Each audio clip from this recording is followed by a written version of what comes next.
பாதி மிருகம் பாதி கையில் வில் ஏந்திய ஒரு போர் வீரனின் வடிவம் கொண்ட தனித்தத்துவமான ஒரு அடையாளத்தை உடையது இந்த ராசி.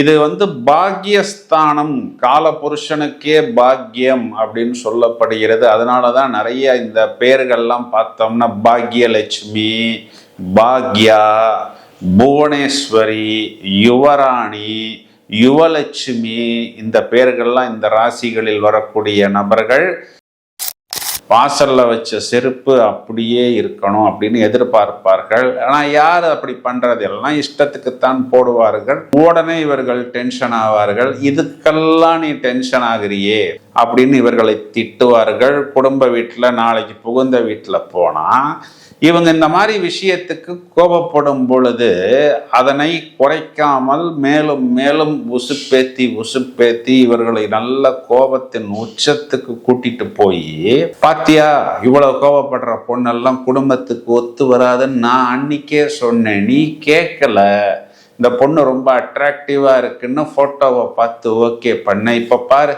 நீ கட்டிட்டு அழு. குறிப்பா மிதுன ராசிட்ட இவர்கள் அதிகம் காதல் வயப்படுவார்கள். கும்பராசி கிட்ட, அதே மாதிரி துலா ராசி கிட்ட. அது ஃபர்ஸ்ட் மேரேஜாக இருந்தாலும், செகண்ட் மேரேஜாக இருந்தாலும், லிவிங் டுகெதராக இருந்தாலும், ரிலேஷன்ஷிப்பாக இருந்தாலும், இந்த ராசிகள் மேல் அவர்களுக்கு அதிகமான ஈடுபாடு ஏற்படும். தூய்மையான அன்பிற்காக ஏங்கி அதை நாடி செல்லக்கூடிய குணம் இவர்களிடம் அதிகம் உண்டு.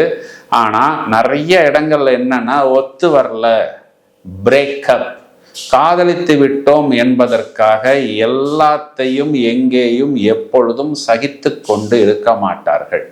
ஒரு நம்பிக்கை, ஒரு ஒழுக்கம், ஒரு டிசிப்ளின் இல்லை அப்படின்னு தெரிஞ்சிருச்சு அப்படின்னா இவர்கள் தைரியமாக அதனை உடைத்து கொண்டு வெளியே வந்து விடுவார்கள்.